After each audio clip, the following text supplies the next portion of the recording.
Hello my dear students, welcome to the chemistry class, and today I will continue the chapter that water. First, today we will discuss the advantage and disadvantage of water. That means hard water. Here you have to write not only water, hard water. First we will discuss advantage. Okay, now what are the advantages? First, it will improve the taste of the water because ions are present, calcium and magnesium ions. Okay, next we can tell that health, teeth and bones development. The calcium salts, okay, present in the hard water are essential for the formation of healthy teeth, okay, and healthy bones.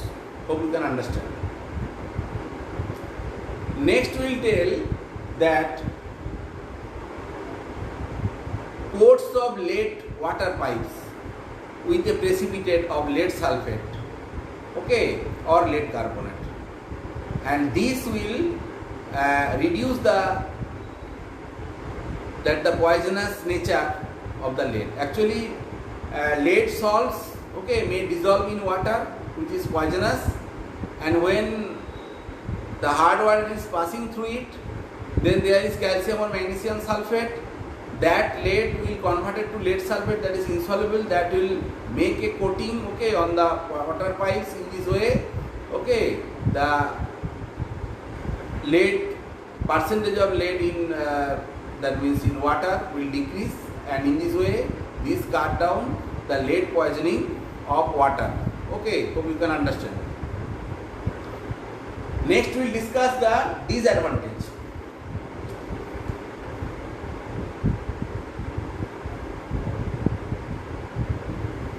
Advantages and disadvantages. Okay.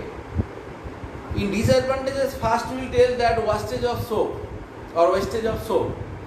Why? Because hard water forms some leather, okay, with the soap. Only when the calcium and magnesium ions are precipitated as soap salt, okay, like calcium stearate, calcium palmitate, okay, and there may be calcium salt of oleic acid, okay, and magnesium stearate like this, okay. So this is the cause of the wastage of the soap. Okay, if we write the stearic acid formula, that will be C17H35COOH, this acid. And when you are replacing it by sodium, then it will form sodium stearate. So this is present in your soap, and this part is the polar and this part is the alkyl chain is the non-polar part. Hope you can understand. And this part is hydrophobic and this part is hydrophilic. Now whenever you are adding calcium ions, okay, so then what will happen? There will be precipitate of calcium stearate. So here you can write this C17H35COO2Ca. This calcium stearate, that will be precipitated, okay, or magnesium stearate will be precipitated, okay. So in this way, that we can tell the disadvantage of hot water, that soap will be precipitated. Next, it will spoil the finish of some fabrics, okay. Actually, the insoluble calcium and magnesium, okay, stearates from a layer on the clothes, and the color becomes dull. So in this way there may be problem, okay, in the color may be fade, okay. Next we will discuss another very important disadvantage of hard water, that is uneven dyeing. When you are using or you are using soap, okay, to wash the clothes, okay, in hard water, then there will be unable, okay, this water, hard water will be unable to take up the dye, okay, evenly due to the layer of the scum. So there will be formation of scum, and what will happen? That there will be uneven of dye. Hope you can understand. Next one we can tell that unsuitable for bathing purpose. This hard water is not suitable for bathing, okay, because when you are using soap, Okay, it will not form lather. Okay, lather it will be precipitated, so it is not suitable for bathing also. Okay, next we will tell that wastage of fuel in boilers. So repeated use of hard water results in the formation of a crust. Okay, or you can tell it scale, and this scale, okay, coating will be on the metal surface of the inner metal surface of the boiler where the water is boiled. Okay, and this scale or far is a very bad conductor of heat. So more fuel is required to generate more heat to convert water into steam. So this is an wastage of fuel.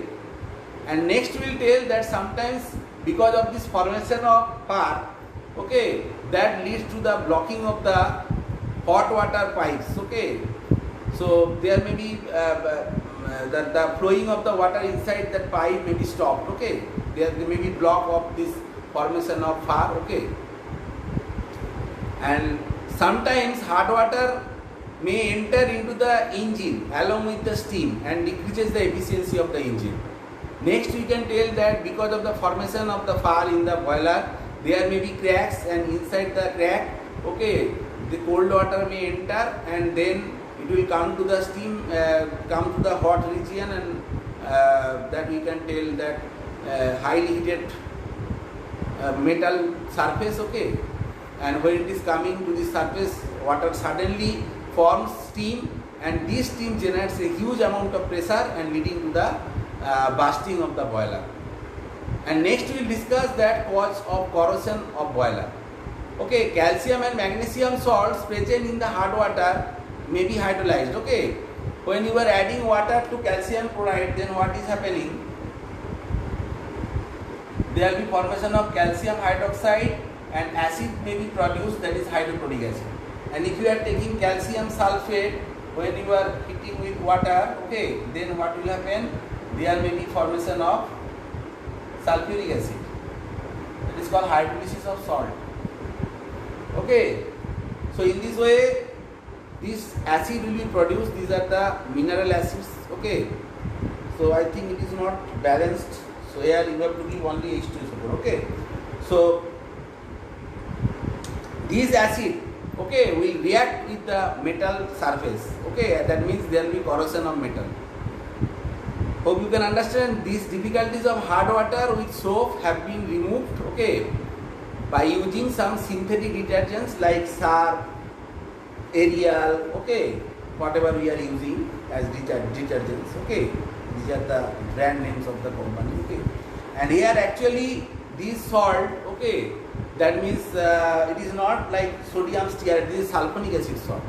Okay, so actually detergents are the salts of the sodium salts of sulfonic acid. In hard water, generally they will not precipitate as its magnesium and calcium salts. Okay, actually these calcium and magnesium sulfonate salt, okay, they are soluble in water. Okay, so detergents are also called soapless soap. Hope you can understand. Next we will discuss one very important thing, okay, that is given in your book.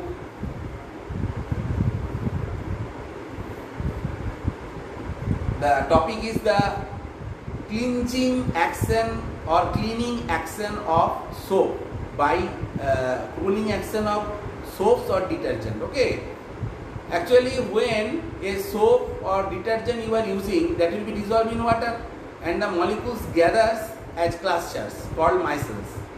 Actually, if we draw the structure, then you can understand. Just now I have drawn that C7H35 COONA.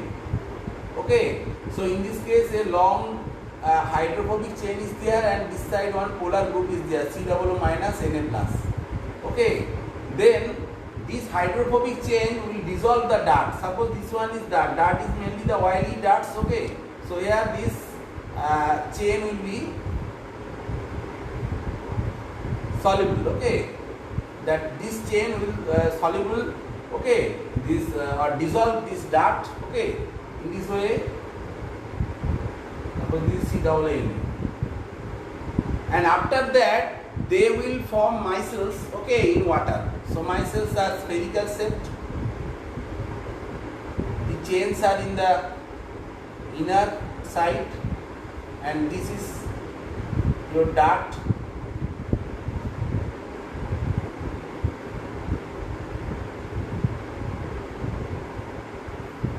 So in this way, one micelle will be formed. There will be definitely a critical micellar concentration is there.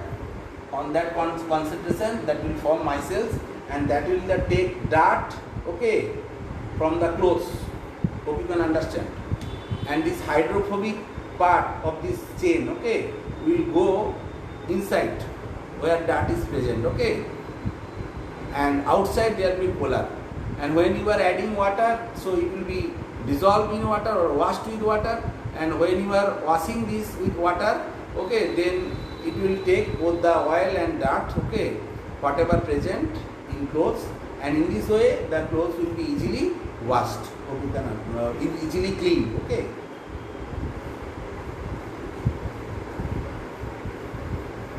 And the spherical shape aggregation is called micelle. Next we will discuss the removal of hardness. So removal of temporary hard water, already we have discussed. By boiling you can do. Suppose calcium bicarbonate is there, if you apply heat, then there will be formation of calcium carbonate, water and carbon dioxide. Calcium carbonate will be precipitated, okay, and this is not very practical when large quantities of water is present, okay. So then we have to use different method. One very good method is there, that is Clark's process, okay. So Clark's process.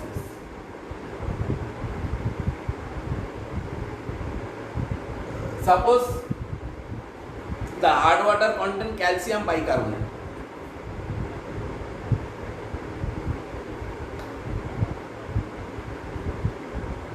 Now here what you have to do, here you have to add some lime, okay, in water, okay. So lime will convert into slack lime calcium hydroxide, and then it will be mixed with hard water, okay. So then it is reacting with the calcium hydroxide. Then what will happen? This calcium will be converted into calcium carbonate. Last there will be formation of water. So this calcium carbonate will be precipitated, okay. So whatever calcium bicarbonate or magnesium bicarbonate, so if you take the calcium hydroxide, if there is magnesium bicarbonate, so magnesium carbonate will be precipitated. And finally you have to filter out this solid PbT, and in this way you will get the soft water. Hope you can understand. And this process is known as Clark's process, okay. Next, by addition of washing soda, okay, in the same way, if you add here washing soda, suppose calcium bicarbonate is there, okay, you are adding sodium carbonate, okay, then what will happen? Definitely here also you will get the precipitation of calcium carbonate, okay, and then there will be formation of that sodium bicarbonate, last twice NaHCl. So in this way you can filter this calcium carbonate, okay, and if you filter it, then you will get the soft water from hard water. So whatever we have discussed, this is the removing of temporary hardness of water. So first we have discussed by boiling, then is the process by which we are adding that Clark process, that means calcium oxide we are adding, and third process is addition of sodium carbonate, okay. Next we will discuss removal of permanent hardness. So permanent hardness also can be removed by addition of sodium carbonate. When permanent hard water is treated with calcium, a calculated quantity of sodium carbonate, okay, then calcium and magnesium salts form some insoluble carbonate, and this calcium carbonate or magnesium carbonate is filtered out, and we will get that soft water. Just now I have discussed, okay. So here calcium chloride is reacting with sodium carbonate, and there will be formation of calcium carbonate. Last there will be formation of CaCl2, okay, formation of twice NaCl. Now it is balanced also, okay. Now if the hardness is both temporary and permanent, then we have to use permuted process, okay. And permuted is an artificial zeolite.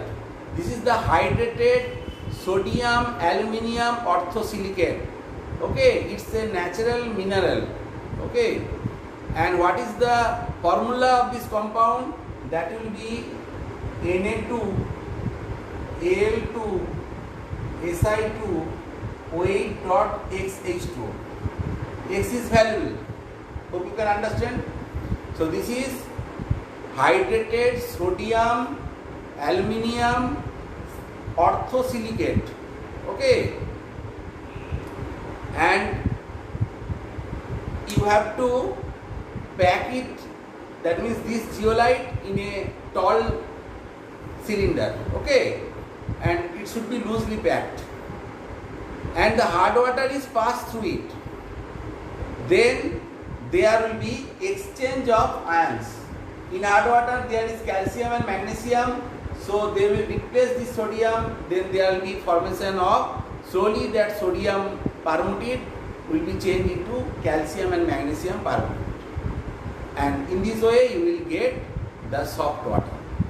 Now this permutate, okay, again can you reused by running with that means brine solution. Brine solution is saturated sodium carbonate solution, sodium chloride solution. When you are making one saturated sodium chloride solution, that is called brine. So suppose it is replaced by calcium, then it will form CaL2Si2OH.XH2. Okay, then again if you add sodium chloride saturated solution, that is brine, so again it will form Na2Al2Si2OH.XH2. So in this way there will be exchange of sodium and calcium ion. Again you will get the permutate back. Again you can use it. Hope you can understand. And for the scientific purpose, soft water is prepared from hard water by using ion exchange resin. Okay, here some synthetically prepared cation anions are used to remove all types of ions.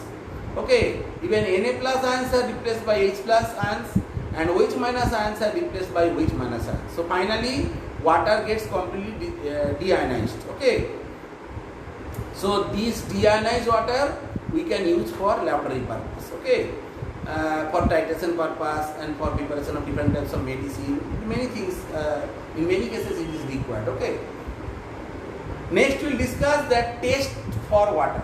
How to understand that water is present.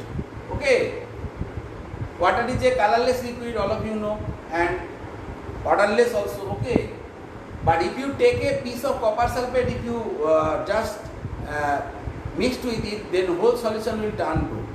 Better you can take anhydrous copper sulfate. Okay, if you take anhydrous copper sulfate, it is colorless. When it will we are adding water with it, it will form blue color, CaSO4.5H2O, blue picture will be formed. Okay, in this way you can identify water.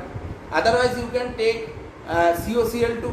Okay, in case of CoCl2, when you are adding water, you will get CaCl2.6H2, and the color of this compound, okay, hydrated cobalt chloride, color will be pink color, and when it is anhydrous condition, that will be in the what color we can tell, that is the blue color. Okay, anhydrous CoCl2 blue color. When you are adding water, then you will get pink color. Okay, only water will give this taste. So in this way you can easily detect that water is present or not. Now we will discuss the use of water. So water we are using in the different sphere of our life, different words in our life. Okay, every day. Okay, and in every life process we are using water. In industry they are using water. Okay, when electricity is produced by heating of coal, for cooling purpose water is required. Okay, and in laboratory we are using distilled water, and for generating electricity there is also, that is electricity from water. Okay, by rotating a turbine, okay, into a running water. Okay, also water is required. Okay, and in our everyday life all time we are using water. So in this way we have completed this water chapter, and in next class we will start a new chapter. Okay, so today up to this, thank you.